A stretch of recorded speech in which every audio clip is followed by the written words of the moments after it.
Ian Lawson, welcome to the show. Thank you, fellas. Glad to be on. Exacore, you guys are staying busy these days. Yeah, we build mining sites now. We're a EPC, traditional EPC. We started up doing battery energy storage and solar, and we saw an opportunity in Bitcoin mining because you take the grid infrastructure for battery energy storage, and you take the grid infrastructure for containerized mining, and you overlay it, and it looks really darn similar. And turns out it is. So that's what we do. Wait, did you come from the Bitcoin side, or did you come from the energy side first? Which came first? Energy side. Okay. Energy side. So my background is actually a different kind of energy. I came from Ford Motor Company, electrified powertrain engineering. So not your normal grid, but something that affects the grid horribly, right? Electric cars. So I saw an opportunity to hop over, and I've been orange pilled for a while, and the rest is history.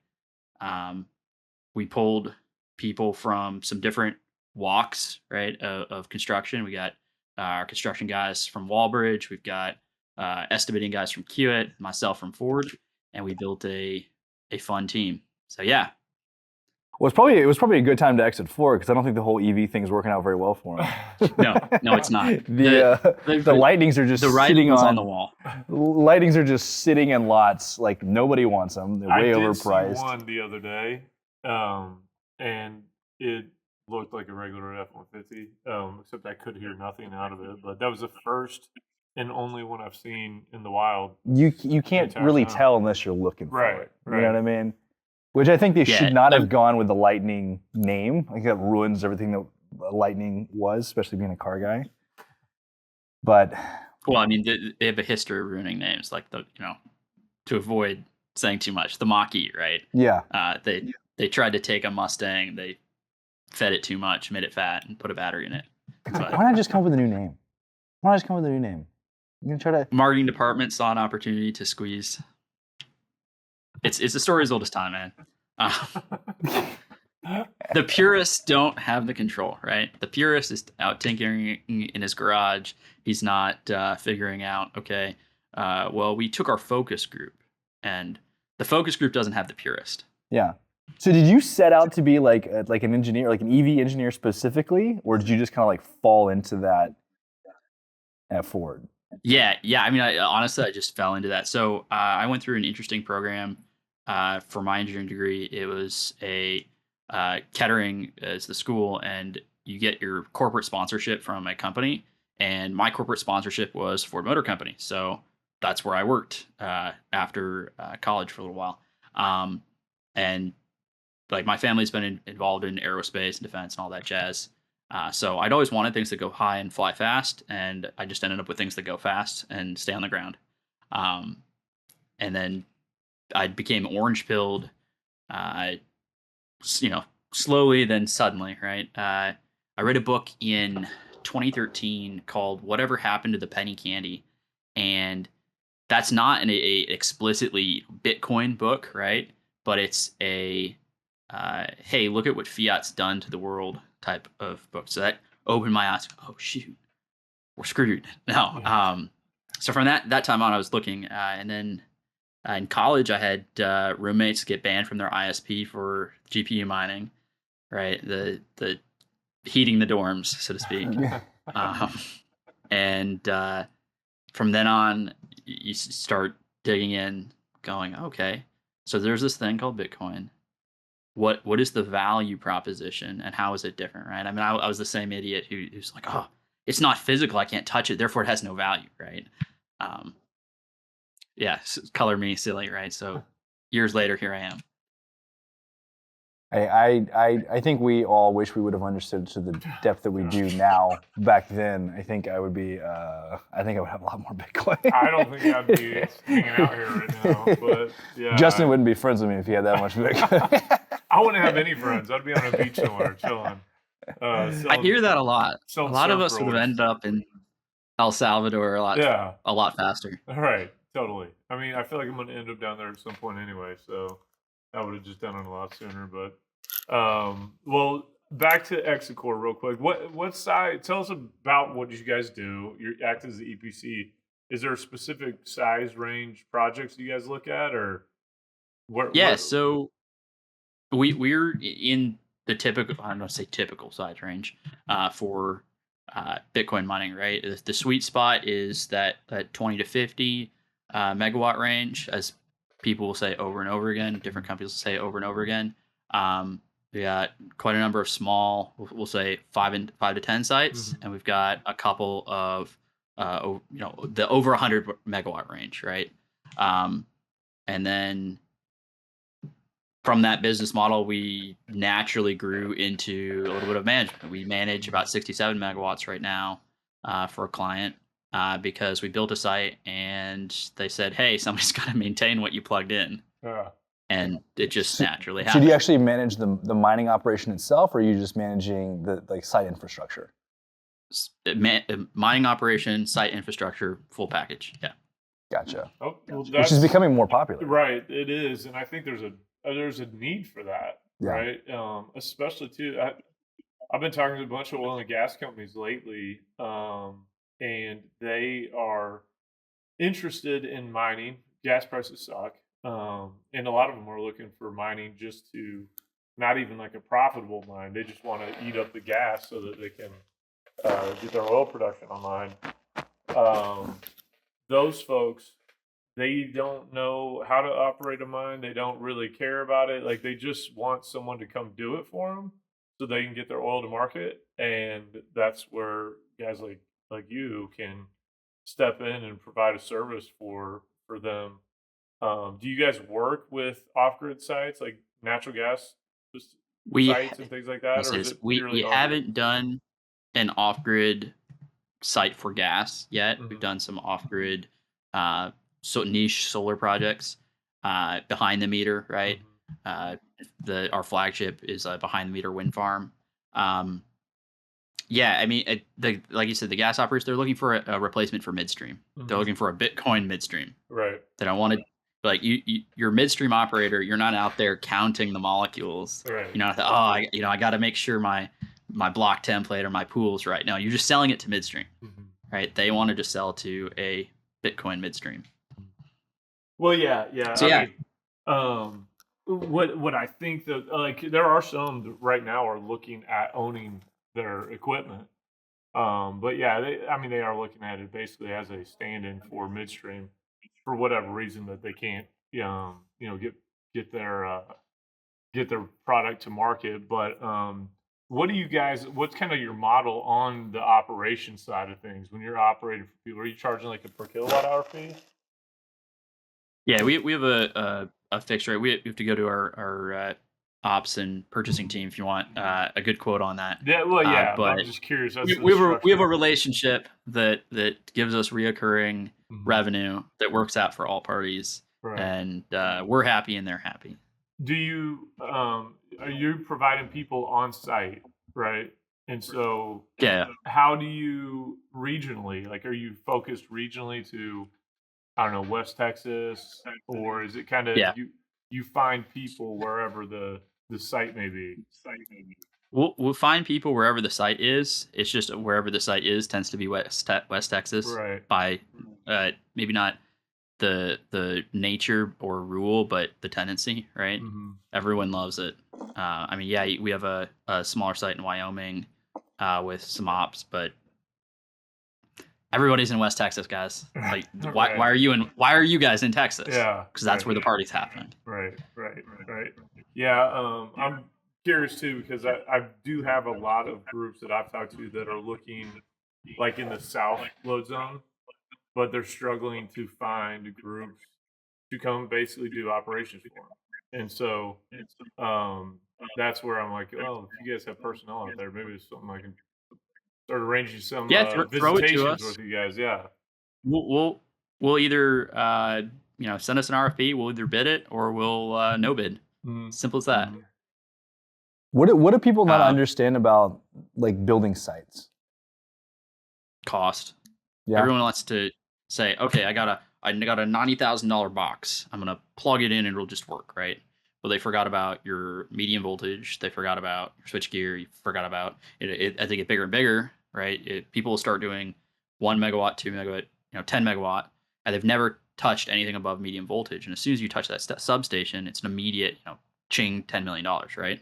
So costs that make sense for your home mining, right? You can make a model that says I have 5 S19s, extrapolate out to 5,000 S19s, and that doesn't extrapolate, right? Because you need more infrastructure. You can't just use a rack from Menards. You have to use a little more containment. Okay, now you have a container. Now you have multiple racks from Menards. Okay, so then now you need panels, PDUs, or something along those lines to deliver power. Okay, now you have multiple panels and PDUs.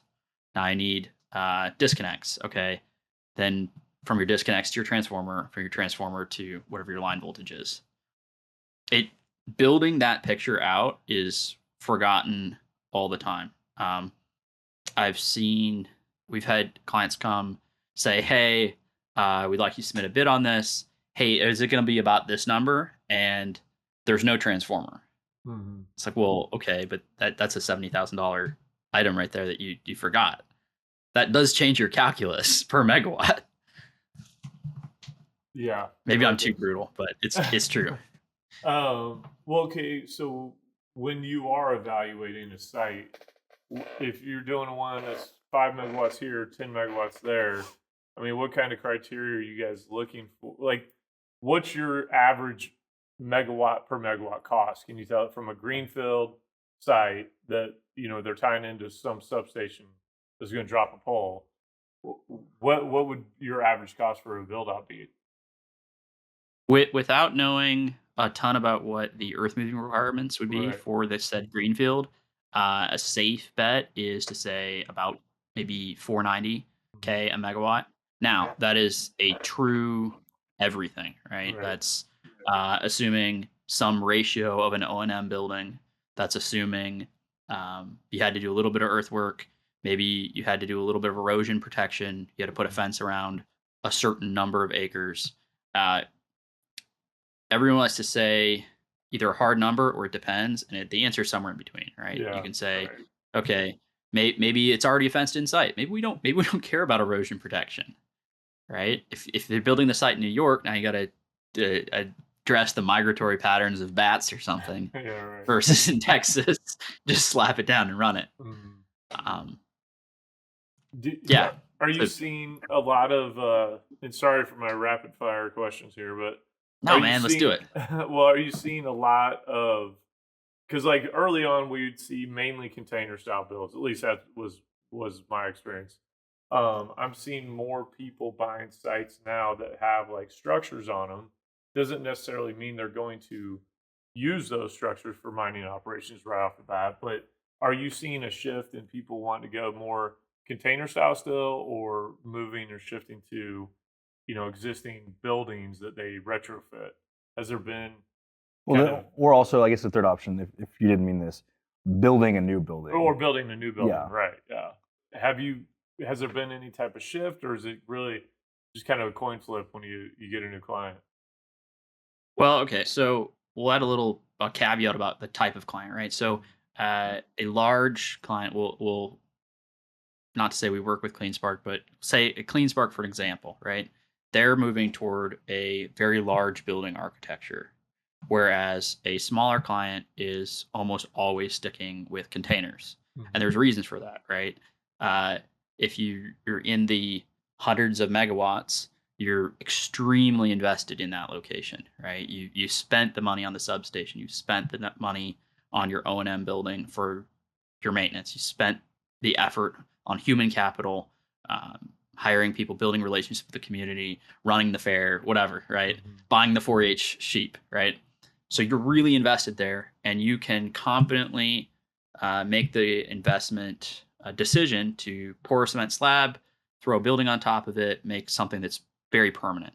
On the other hand, you have your, we'll say, sub 10, right? Where there's not a ton of permanence. There's probably not a lot of community investment. The person who's doing the mining if it's not their primary business, it's pretty darn close. And they can't afford to be tied to one spot. So then containers become the way to go, or an existing building because it's cheap. I think I answered that. Yeah, no, you did. You did. And I've been curious because like I've looked at. In fact, I just got back from West Texas and looked at several sites, and all of them had a building on them that was in. I I've Chicken looked, shack? Disrepair. yeah, some of them are like just complete shitholes that I'm like, man. I went to one, there was like cages in it, and I'm like, I don't even know what's been going on in here. This place is freaking creepy. And then some are really nice buildings that I'm like, wow, you could easily retrofit this, but I don't have a good barometer yet on like what it's going to cost to rehab a place. So Yeah. I'm just curious to see if there's been more of that because it just seems like a lot of the sites I'm looking at right now tend to like for future development tend to have some type of building structure on them that if I had a better idea on costs associated with rehabbing a building or rewiring or whatever requirements might be there from the city or county, I'd have a better gauge of what the cost is. But I was just kind of curious to see if people are shifting their focus to a more permanent style where you're going to have a nice little office so you can have your Bitcoin mine out back. Yeah, no, I mean, if somebody's listening who has a piece of land and they're moving toward mining and they have a building on it, yeah, use the building for O&M, and then probably should use containers for your What's O&M? actual operations and maintenance. Okay. Right. Okay. So use that for your people and make something nice, right? Because Bitcoin rightly gets kind of a bad rap for putting their maintenance teams through hell. Make something nice for your people to live in. Like a toilet would right? be great. Yeah, a toilet would be great. I have right? found out so much more about toilets over the last like 6 months in regards to sites. It's really an important deal and it can be kind of costly. I was shocked. Oh yeah, especially in the middle of nowhere, right? You're Right. gonna make a vault. Like let's figure this out. I figured and you just give them a shovel and a bucket and that'd be enough. But no, that doesn't work with the city, I guess. For the first couple days they have the shovel, so they dig the trench. Anyway, yeah. Yeah, no, I mean that's a huge opportunity to be a leader, right? For the longest time, this industry has been, and this is not like pointing fingers. I mean, I've been here too, right? We're putting sites together with duct tape and zip ties, and that is cheap up front and costly long term, right? And if we're going to be intellectually honest as Bitcoiners and say we have a low time preference, then we need to build it right, and then build it right for people. So that means having high standards of safety, high standards of manufacture. It doesn't mean expensive. It means high standards, and working together. And that's a huge opportunity, right?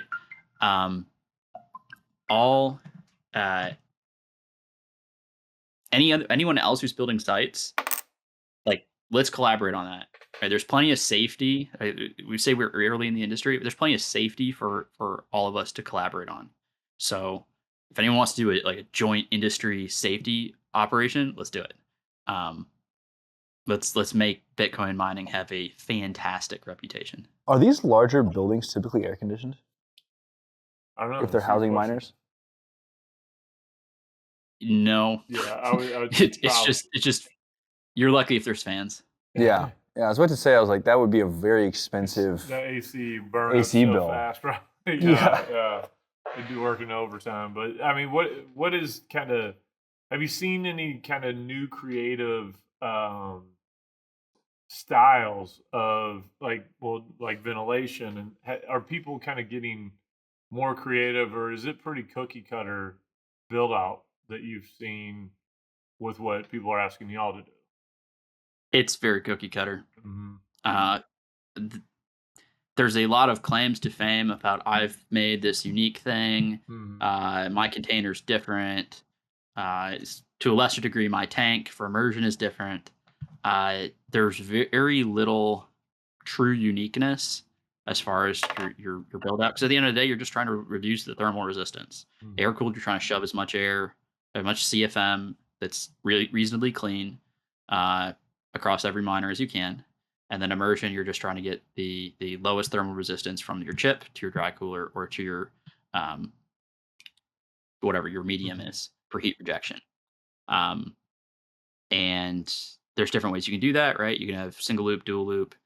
For immersion, you can have, if you're using hydro, you can have like a cooling tower that's spraying a mist, and you have to use makeup water, so you're evaporative cooling. Whichever way you go, there's pretty standard paths to get there, right? And you're borrowing from other industries, right? You're borrowing from anything from evaporative coolers, or you're pulling from greenhouses to your normal HVAC and heating and cooling. Are you seeing a certain type of cooling becoming more popular over time?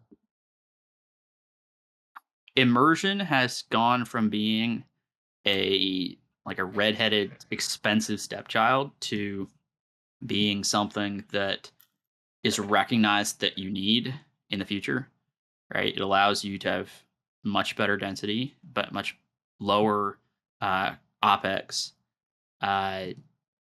Your maintenance is, again, what is into OpEx is much more simplified.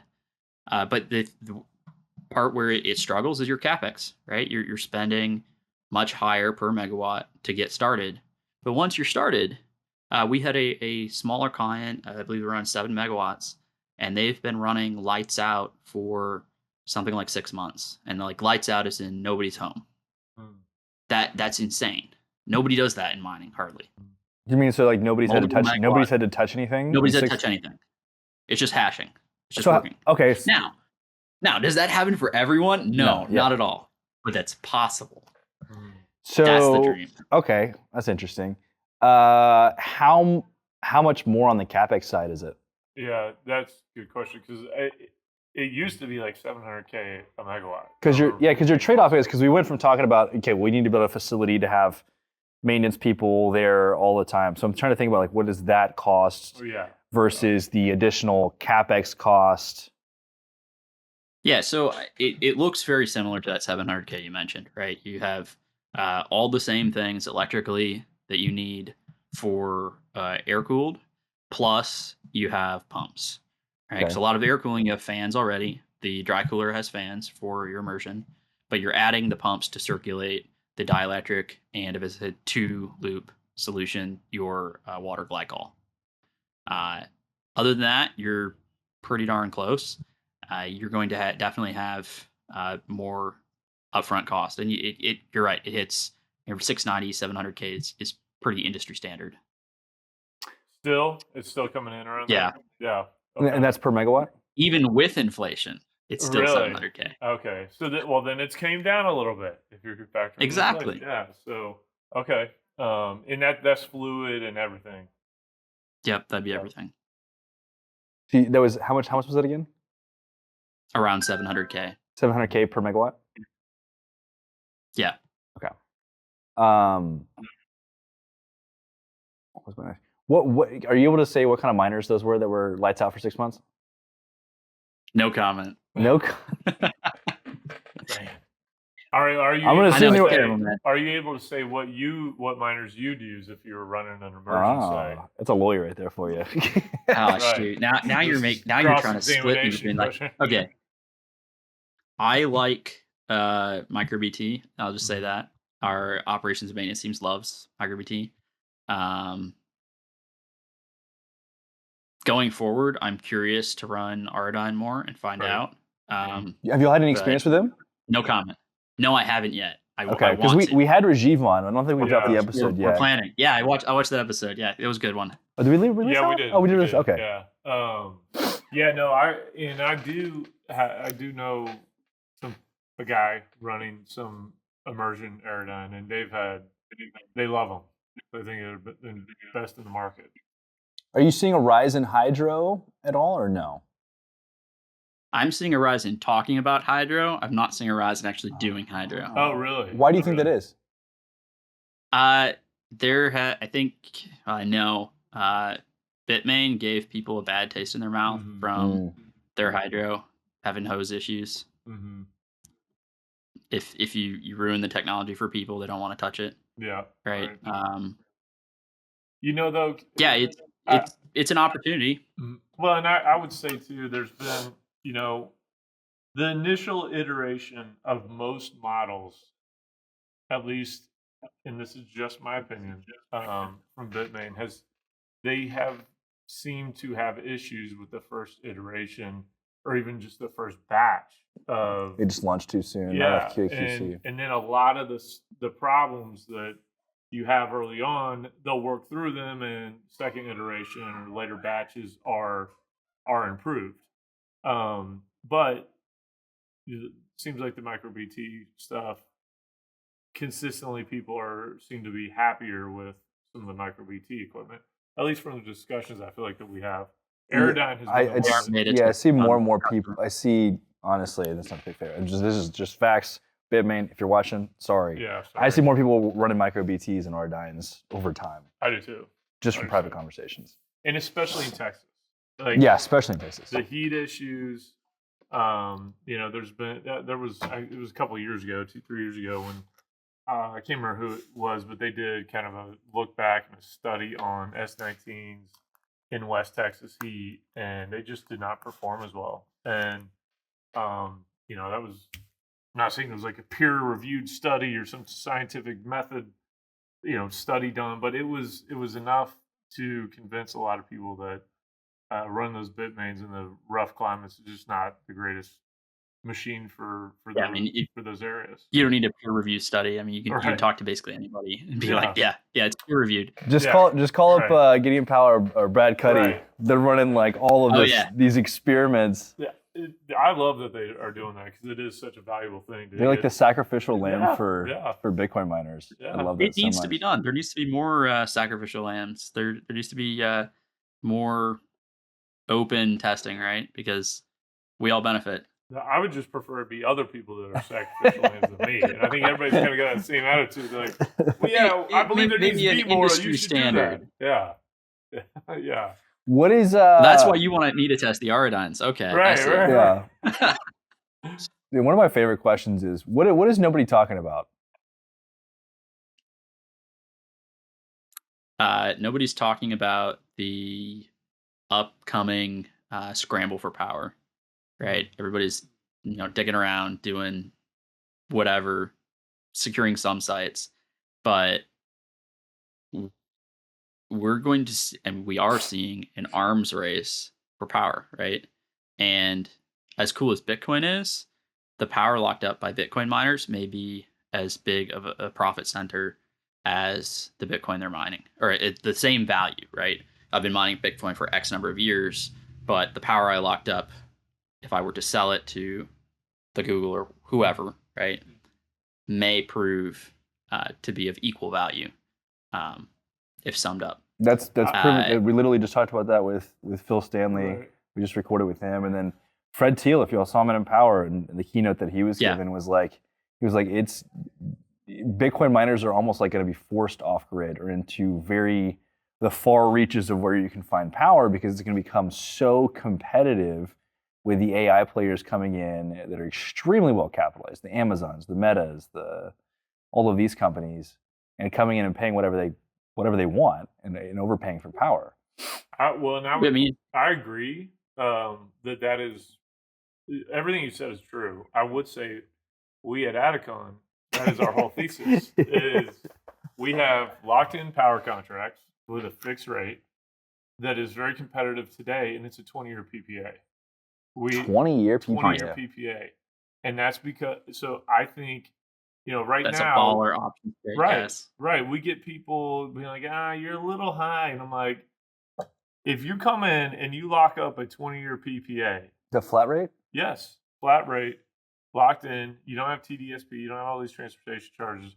Damn. The value of having that PPA 5 years from now is going to be obscene, in my opinion. You might own the power company. Well, they're very creative too. They are very sharp, and they recognize, what's probably coming down the line. And I think that, I completely agree. I think the power game is the key here. And you can always go buy more miners, but you don't have rack space. And like Joe Dillon at Adicon, we're long rack space because that means we got the power. And that, to me, is the biggest key to being profitable in the future. So lock up power as cheap as you can right now, because I don't think 2, 3, 4 years from now we're going to be anywhere close to the same environment we're in right now. I think it's going to be substantially higher. 30% higher is a big number. Easily. Yeah. So another thing that confounds this even further is that the Googles, the Amazons, the OpenAIs have something that Bitcoin mining doesn't. In not only can they pay more for power, but they control the search engines, they control the media, and when you ask OpenAI questions, what are they going to say? Right? They're going to advocate for themselves. Bitcoin miners have to advocate for themselves. We don't control where we sit on Google. All right, we can use our own search engine. We can use your AI search engine that you guys launched, right? Collide. Go check out Collide. A little plug. Yeah, there you go. We're not even paying you. That's crazy. There you go. But we have that we're going against, right? They can pay more than us. They can control the narrative, and we just have this thing called Bitcoin. All right, well, I like that. Let's go fight. Yeah, I like it. But you're telling me that, like, when I ask AI something, they're going to spout out like some agenda-laced answer? Really? Yeah, I mean, just go ask ChatGPT about Sam Altman's sister. Yeah, see how that works out for you. Okay, I don't know where this is going, but I'm going to do that when I get home. Yeah, I'm going to cut myself off right there. I'm just saying you're going to get funny answers. Yeah, I'm going to do it. I'm going to definitely do it. That's interesting. I haven't heard about this, but now I'm like really curious. I want to do it right now.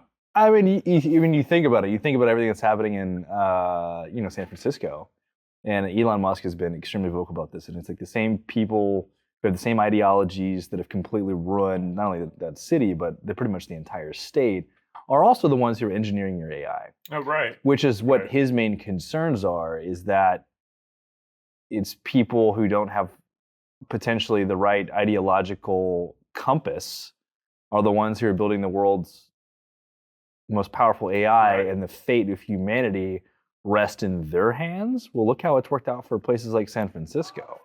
I agree, and I think it's really weird right here talking about the AI God aspect. We don't even have our stuff, but tinfoil hats. Yeah, hey, don't worry. I'll get a tinfoil hat. No, I mean, if we're going to go down that route, I mean, this goes back to the concept of fiat everything, right? So we like to talk about fiat money. We like to talk about, on the other side, high standards. But what does fiat create, right? Fiat money creates a fiat world, right? Because as money becomes less and less valuable, you make substitutions. When you make substitutions, you also make character substitutions, right? So if you're a guy, and let's say I saw this example a while ago, but basically you're a wine grower, or you have your vineyard and you make wine. The value of whatever your wine is denominated in starts to go down, right?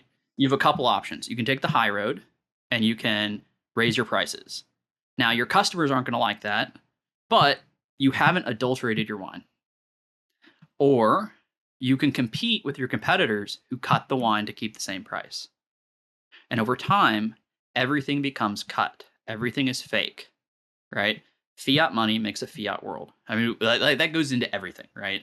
I mean, you can blame seed oils in everything on fiat if you go down that rabbit hole, right? It has with everything. I mean, food is a great analogy of this. I mean, you start to you have to make it cheaper and cheaper and cheaper and cheaper, and so and now we're all obese, all of us, the whole country. Yeah. But don't worry, you can take Ozempic. Yes, well, it's another business avenue. And what is Ozempic? It's fake fitness. It's fiat fitness, right? So, to not sound schizophrenic, right, and be like, oh, it's all turn the frogs gay, but it is, right? It is. I haven't heard that in so long. Yeah. Oh, it's always funny. Gay ass frogs. And here we are. Yeah, right. Here we are. That's so funny. Yeah, no, I feel like our whole world is fake right now. So, I mean, I couldn't argue with you at all. But to steer it back to Bitcoin a little bit, I like all this, but you know how much I enjoy it. So, But what is your guys' goal going forward? Are you guys doing any self mining, or are you just EPC only kind of company, or are you getting involved in the actual mining yourselves? So we don't have any Bitcoin on our balance sheet right now, right? We're just exposed to Bitcoin as a company through building mining sites. I think I know that will change as it becomes more attractive for all companies to have Bitcoin on their balance sheet, right? The Sailorification of all companies is something that will happen, and naturally it will happen to those it is closest happening. to It's Bitcoin happening first. way slower than I thought it would, but it is happening. Yeah. I think things are going to speed up, though. I do, because the ETF changes the narrative a lot. It raises the floor, in my opinion. I know it can speed up a decline too, in a way, but I think realistically, the most likely avenue is that it shores up a floor on Bitcoin price, and it legitimizes the asset for people on the fence. So I think we're probably going to see it pick up and speed up. And when we do really go on a big rip, like I think we got coming up over the next 18 months, I think we could see a big shift really quickly. I also think you're going to see a lot of nations shift really, really fast. I don't think it's going to be, El Salvador being one of the only ones out there accepting Bitcoin as legal tender. I could see maybe they're not accepting as legal tender all over the place, but a lot more of an emphasis on having Bitcoin in your reserves as a nation. I really do see that coming over the next 18 to 24 months. Well, here's the thing: unlike public companies, nations aren't required by anyone to tell you what their reserves are. Right. We don't know how many sovereign wealth funds have been mining and stacking sats. Right. We have no idea. We have no idea. If the power draw in Area 51 is mining Bitcoin. Right. I mean, maybe you'd be able to deduce that based on hash rate, but would you? I don't know. If you're gonna mine, why would you do it in all places of Area 51 and to feed into the conspiracies? I don't know. Well, why not? Because I think they want to create confusion. Like the government's putting out all this UFO stuff too, right? And it's all part of their plan to just create confusion and chaos and have people divided and talking about stuff other than what they do, other than the freaking fiat. It's misdirection, system. right? Yes, exactly. Yeah, look over there, right? What does a magician do? They hold up one hand and they do something else while you're looking over here. Right. Totally agree, man. No, I do still think there's a bunch of aliens going around all over the place, but and we didn't go to the moon. Yeah. Jake's sold on that. Honestly, if you have faster than light capability, you have a lot of power that could make some serious hash rate. I'll just throw that out there. So if there's any aliens listening and they have, star drives, hit me up. I'd take the low cost of power. I wonder who's gonna be the first one to mine in space. Oh, be cool. Think about, is there any sort of efficiency gains by having? I don't know. It'd just be dope. Like lower gravity or the physics on a different planet. No idea. No, heat rejection becomes really hard in space because you don't have a good medium to get rid of it, right? It has to be, the engineer here. I know. I haven't thought about this. Straight radiative heat, right? You have to radiate the heat away. There's no convection, right? Because there's nothing in space. Gonna think about that. But the big enough radiator, it'd work. Yeah, I mean, well, you have to keep your crews warm on missions anyway. If we want to go like super Elon Musk, right? Maybe we keep our crews warm on our mission by Bitcoin mining, right? Or how are you going to power jacuzzis on Mars? How are we going to do that? Or heat them up? The real question is, what do we do with stale blocks, right? Because we're so far away. Man. You've actually been thinking about this. He came prepared to this conversation. Yeah, He's like, you idiots, you don't know anything. Oh, man. Well, shoot. No, we need to follow up with SpaceX, right? The Starlink Bitcoin mining podcast. Yeah, we got to figure out how to get through the Van Allen radiation belts first. Man, Jake, when he listened to that Rogan podcast with the... what was the guy's name? Oh, I don't remember his name Brett now. Something? I don't remember, but he called me that night. He's like, dude, we did not land on the moon. His last name's Siebel. Sibel. I don't remember what his first name is. I don't think I've heard that one. I've probably seen clips though. It's so good. Fill me in. It's so good. He's like the world's foremost leading voice on, hey, we didn't go to the moon. And he's got all of this like proof, and it's all on his website, siebel.com. Go check it out. And he's actually a Hollywood producer, and he was like in love with NASA and all this kind of stuff. And I guess whenever he saw some of this stuff, he was just like, oh no, that's exactly how if I was going to fake it, this is exactly how I'd fake it. They have this whole thesis. They talked for like 3 hours on the Joe Rogan podcast. It just makes sense. If in the event that they did, it would be a anomaly in that's fair. In technology, in space travel. You look at how many times some of the Discovery missions have blown up, and so for everything to go off without a hitch in the most craziest thing in the 1960s is wild, and it's like absolutely wild. And he brings up a lot of really good points. I don't want to spoil it for you, but I'd suggest anybody to look at that. Yeah, and the number one thing, the reason I've always thought this, and the reason I guess I kind of continue to be down this rabbit hole is that why haven't we gone back? In the modern era, we have all this technology and stuff. Why haven't we gone back? Well, that might be a fiat question there for you, right? It could be. I mean, we've spent like 50 Marshall Plans on Africa. We've inflated our currency out the wazoo. So even if we did, I mean, this is a whole nother discussion, the whole moon landing thing. But even if we did, like we have no concept of how poor we are today by comparison. I don't know. I mean, completely derailed. But one easy way, and allegedly they left mirrors on the moon. So theoretically, you could get a high power laser, so over like a watt or something, and ping it off a mirror, and then you'd know for yourself if they did or not. Really? Maybe that's the next Digital Wildcatters project. Yeah. Did we really land on the moon? Well, in the Van Allen radiation belts, these radiation belts are like, okay, you know when you get an X-ray, right? You have to wear like the lead vest. So imagine going through that X-ray 100 times more powerful than that for an hour and a half. You'd be fried. To be like every single person who went to the moon would have cancer and would have died from radiation. Every single person. The way I look at it is... And the technology has not been created for us to be able to go through that. Well, the way I look at it is... Mic drop. Would the government lie to us about something like that at the time that all was going on? Did the government kill Absolutely. Kennedy? Yes. Well, I do think that. Even JFK Jr. Yeah. Or RFK. RFK Jr. RFK. Yeah, no, I do. I'm no doubt. I'm on board with the JFK stuff. I don't know on the moon landing. It wouldn't surprise me. It's the kind of thing where it falls into the does it change my worldview? Not really, right? Yeah. How do I meaningfully benefit from this or not benefit? Like I could spend a couple $1,000s and verify for myself if there's a mirror on the moon, but I don't know. I mean, maybe it's worth it to me. I don't know.